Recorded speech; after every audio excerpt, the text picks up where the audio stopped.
Have you ever felt that the more you study, the more money you lose to players who do not even know what a range is? Science just discovered why your study is destroying your game. You have studied more than 90% of the players at your stake level, and it shows in how much you know about this game theoretically. You have watched hundreds of hours of training videos from every major poker coach you could find on the internet, searching for every possible edge. You have read the books that everyone recommends on forums and in study groups multiple times, taking detailed notes on the key concepts.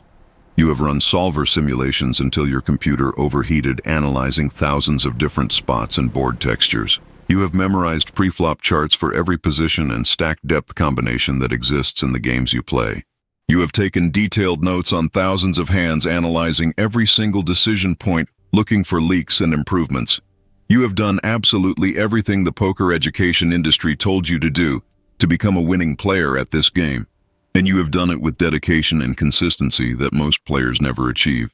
And yet somehow the recreational player who barely understands what a 3-bet means is stacking you session after session, taking money that should rightfully be yours based on your knowledge advantage. Somehow the guy who plays every single hand and never folds to any aggression is consistently winning pots against you, while you sit there confused and frustrated about what exactly you are doing wrong when you clearly know more than he does.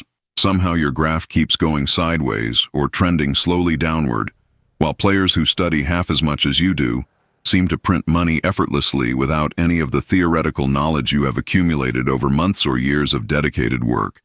This is not bad luck playing out over a small sample size that will eventually correct itself if you just keep playing and stay patient. This is not variance that you simply need to wait out while trusting the process. This is not the universe conspiring against you specifically because it enjoys watching serious, dedicated players suffer for no reason. This is a documented neurological phenomenon that affects the vast majority of serious poker students, and almost nobody in the poker education world talks about it openly because it fundamentally and directly contradicts everything the poker education industry wants you to believe about how real improvement actually works in competitive games. Here is the brutal, uncomfortable truth that will permanently change how you think about poker development and skill acquisition from this point forward. The more you study without implementing the correct integration system, the worse you actually perform when real money is on the table and genuine pressure starts building around you. Read that sentence again because it sounds completely insane and counterintuitive, but the cognitive science research is absolutely clear and unambiguous on this point, with decades of rigorous studies backing it up across multiple performance domains. In 1956, cognitive psychologist George Miller published one of the most influential papers in the entire history of psychology called The Magical Number 7 Plus, or -2. He discovered through rigorous controlled experimentation that human working memory can only hold between 5 and 9 pieces of information at any given moment in time, regardless of intelligence or training. That is not a rough guideline or an average that varies widely between different individuals based on their cognitive abilities. That is a hard biological limitation of your brain architecture that cannot be overcome through willpower or raw intelligence or dedicated practice, no matter how much you might want it to be different or how hard you try to expand it. When you exceed the capacity limits of your working memory, your decision-making does not merely slow down a little bit while your brain catches up to the processing demands. It collapses entirely in ways you cannot perceive while it is actually happening to you. A 2005 study from the University of Queensland in Australia found that when human beings attempt to process more than 4 distinct variables simultaneously, they experience what researchers call cognitive overload. Their brain automatically reverts to a dramatically simplified version of whatever task they are attempting without their conscious awareness, a version that does not take all relevant aspects into account and therefore produces wrong decisions, while the person making those decisions believes with complete confidence they are performing sophisticated, thorough analysis of all the relevant factors.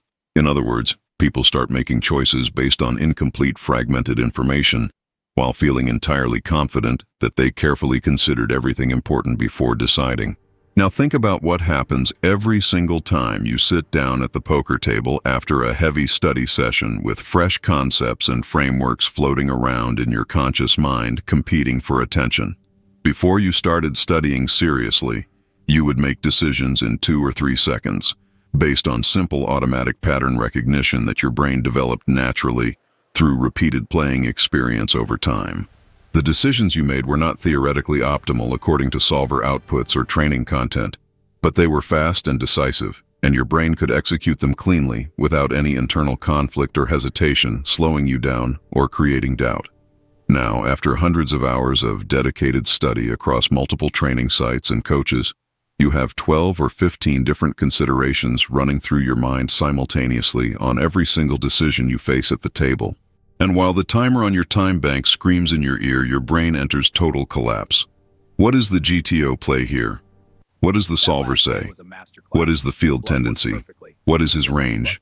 What is my range? What is the optimal sizing? The questions pile up faster than you can process them. And the result? You panic and make the worst possible decision. Or you freeze completely and let the clock decide for you.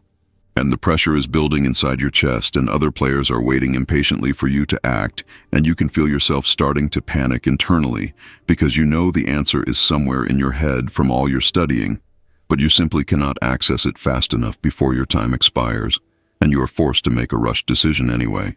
Here is what the cognitive science research tells us actually happens inside your brain during that moment of complete overwhelm that feels so painfully familiar to every serious student. When your total cognitive load exceeds the available capacity of your working memory, the entire system fails catastrophically without warning. Your prefrontal cortex, which handles all conscious analytical thinking, gets completely overloaded and overwhelmed, and starts dropping variables from consideration without any conscious input or control from you. But here is the truly terrifying part that should concern every serious student of this game who has invested significant time in theoretical study. It does not drop those variables in any logical order based on their importance or relevance to the decision at hand. Your overwhelmed brain drops variables essentially at random, based on whatever happens to be least neurologically activated at that specific microsecond when the system crashes under load. So you end up making a supposedly sophisticated decision based on 3 or 4 of your 12 original considerations while genuinely believing you analyzed all 12 factors thoroughly before acting. You feel like you made a deep strategic decision when you actually made an essentially arbitrary one based on random fragments of your knowledge base. This is precisely why the Mind of a Grinder collection exists, and why it is fundamentally different from every other poker education product on the market. You do not need more theory. You need a system that takes the theory out of your prefrontal cortex and puts it into your reflexes. These ebooks do not give you more information to further overload your already overwhelmed conscious mind. You have enough information already. What these ebooks provide is complete integration systems, mental protocols specifically designed to convert your existing declarative theoretical knowledge into procedural automatic execution that operates under pressure without conscious oversight or working memory demands. 10 ebooks built entirely around actual neuroscience of skill development and expert performance. 5 premium bonuses including specific integration protocols you can implement immediately. $29.89. Link in pinned comment. Click now, then come back, because what I reveal next will transform your understanding of improvement completely. Welcome back. The reason the fish wins is not luck. It is biological efficiency. Now let me explain at the neurological level why players who study significantly less than you often perform dramatically better when real money is on the line. This is not because studying poker is inherently bad for your results. It is because there are 2 completely different approaches to learning any complex skill, and almost all poker education only teaches one of them while completely ignoring the other entirely. Explicit learning involves conscious, deliberate acquisition of rules, concepts, theories, and strategic frameworks through focused study and memorization. You read in a training video that a specific hand should be 3-bet at a certain frequency from a certain position against certain opponent types in certain stack depth situations. You consciously memorize that information and try to store it in your brain for later retrieval. When you encounter that exact situation, you attempt to deliberately recall it and apply it correctly at the table days or weeks later when a similar situation arises. This is how approximately 99% of poker study works, and it builds almost exclusively declarative knowledge, which is stored in your hippocampus and prefrontal cortex and requires conscious, effortful access to retrieve and use when you need it. Implicit learning involves acquiring skills, competencies, and automatic responses through direct repeated experience and unconscious pattern recognition without any deliberate awareness of what you are actually learning or how you are learning it at all.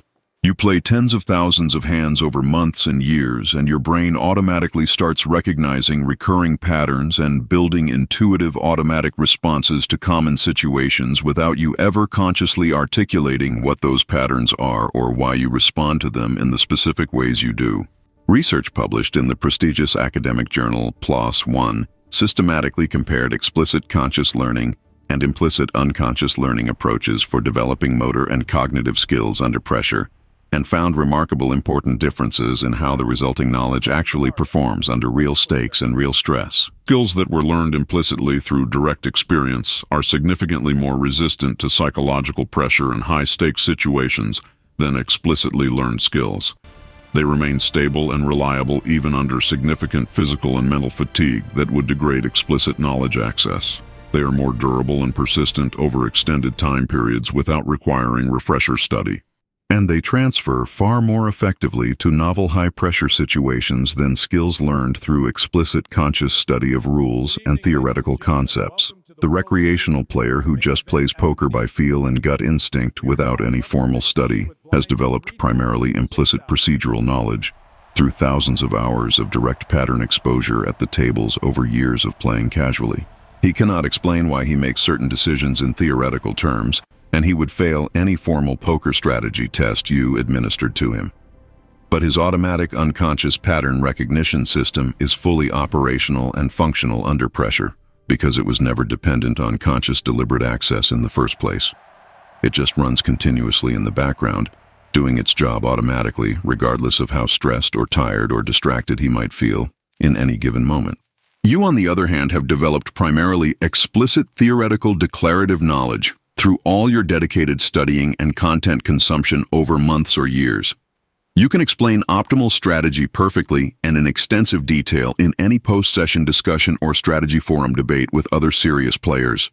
Your theoretical knowledge is genuinely impressive and comprehensive compared to recreational players, but your conscious access system for actually retrieving and applying that knowledge in real time under pressure breaks down catastrophically, leaving you either completely paralyzed and unable to act decisively, or making rushed, panicked, incomplete decisions based on whatever random fragments of information your overloaded brain managed to access before time ran out and you were forced to act anyway.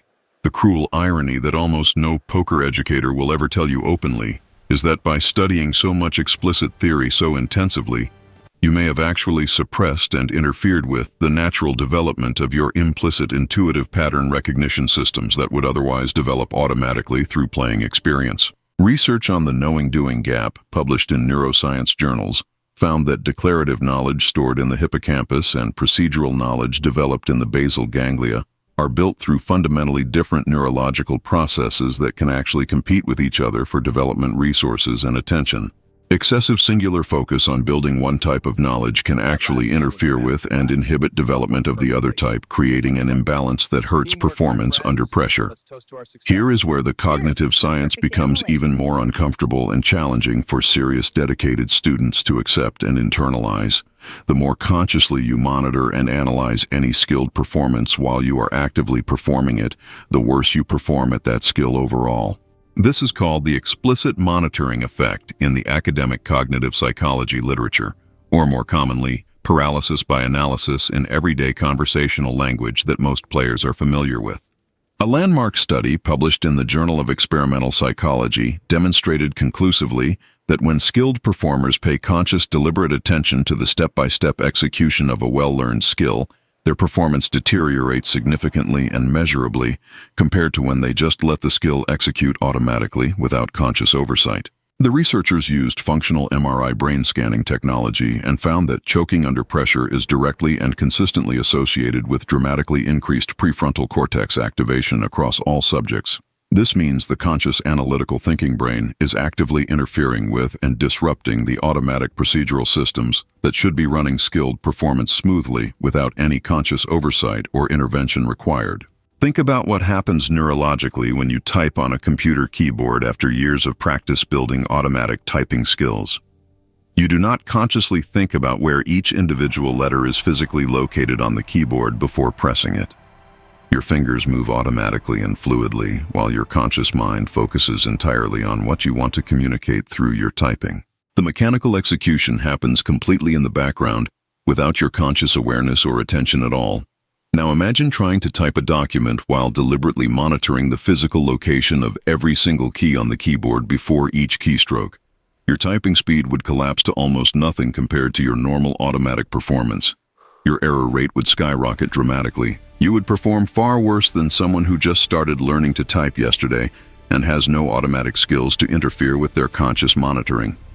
This is exactly what happens neurologically when you try to play poker with too much unintegrated theoretical knowledge floating around in your conscious working memory, competing for limited processing resources and attention. You are attempting to consciously monitor and manage every single aspect of your complex decision-making process, while simultaneously trying to actually make a decision and execute an action under significant time pressure with real money at stake. The more theoretical concepts you have studied over time, the more strategic aspects you feel compelled to consciously monitor and verify during each decision to make sure you are applying your knowledge correctly. The more aspects you try to actively monitor, the worse your actual performance becomes relative to your potential because of cognitive overload. The more your performance suffers and your results disappoint you, the more you believe you need to study even more theoretical content to fix the obvious problem in your game. And so the destructive self-reinforcing cycle continues accelerating, making the fundamental underlying problem progressively worse with each iteration and each new concept you try to add to your already overloaded conscious processing system. Now let me give you the specific actionable solution, because understanding this problem thoroughly without a clear practical path forward is completely worthless for your actual results and bankroll. The answer is definitely not to stop studying poker entirely and just play by pure feel from now on, relying only on intuition. The answer is to fundamentally and permanently transform how you approach study and improvement going forward for the rest of your poker career. Split from Red Chip Poker discusses what he calls front-loaded knowledge in his content on optimal poker improvement strategies. These are foundational concepts and strategic frameworks that you absolutely can and should learn thoroughly before you play your first hand at any new stake level where you want to be profitable. But he makes a critical, important distinction that most students miss entirely or choose to ignore because it requires patience. That theoretical knowledge will not become real functional, executable skill until you play extensively and encounter the concepts repeatedly in actual practice situations with real consequences. This is the essential bridge between declarative conscious knowledge and procedural automatic knowledge that most players never build. The concept has to physically move from storage in your hippocampus to storage in your basal ganglia through repeated real-world application under pressure over time. Not through consuming more training content, not through watching more strategy videos, not through running more solver simulations, through actual hands where you apply the specific concept repeatedly until it becomes automatic and unconscious. The optimal ratio between study time and playtime changes dramatically based on your current skill level and development stage, and this is something that almost all poker players get completely backwards in their improvement approach. For genuine beginners, Split recommends heavy front-loaded theoretical study because you genuinely need basic strategic frameworks before you can play profitably at all. But for intermediate and advanced players who already possess significant theoretical knowledge, he recommends something much closer to a 1-to-1 ratio between study hours and play hours. And crucially, that study time should be primarily devoted to reviewing your own hands and integrating existing knowledge into automatic patterns rather than consuming new content and concepts. Professional poker players who make their living from this game consistently spend approximately 50% of their total poker time carefully analyzing their own decisions, according to research on expert performance across competitive domains. Not learning new theoretical concepts they have not encountered before. Analyzing specific decisions they already made in actual sessions to deepen the integration of their existing substantial knowledge base into automatic fluid execution that works under pressure. This is the exact opposite approach of what most amateur players do with their limited study time. Most serious amateurs spend 90% of their study hours consuming new content from training sites, coaches, strategy videos, and poker books. They spend maybe 10% at most reviewing and analyzing their own actual hands from recent sessions. They are constantly adding new declarative knowledge that further overloads their already overwhelmed conscious processing capacity, while never systematically converting their existing substantial knowledge into the procedural automatic execution that actually functions reliably under real pressure and time constraints when money is on the line. Here's the integration framework that actually works. First, stop consuming any new poker content until you have fully integrated what you already know. If you have watched more than 100 hours of training content in the last year, you have enough theoretical knowledge to crush your current stake. Your problem is not lack of information. Your problem is lack of integration. Second, implement concept compression. Take complex concepts and compress them into simple, if-then rules your brain can access automatically under pressure. Third, practice single concept focus. When you play, choose one concept to focus on and ignore everything else. Fourth, do immediate hand review. After every session, spend 30 minutes reviewing hands where you applied your focus concept before checking solver outputs. This builds the bridge between declarative and procedural knowledge systematically. The Mind of a Grinder collection provides complete integration systems for this transformation. Not more theory. Integration protocols that convert what you know into what you can do under pressure. 10 ebooks. 5 premium bonuses. $29.89. Link in pinned comment. If this video changed how you think about poker study, hit subscribe now. Share this with one friend who studies constantly but cannot convert that study into results at the table. The paradox is real. Studying more can make you play worse, but now you understand why and how to fix it. See you in the next one.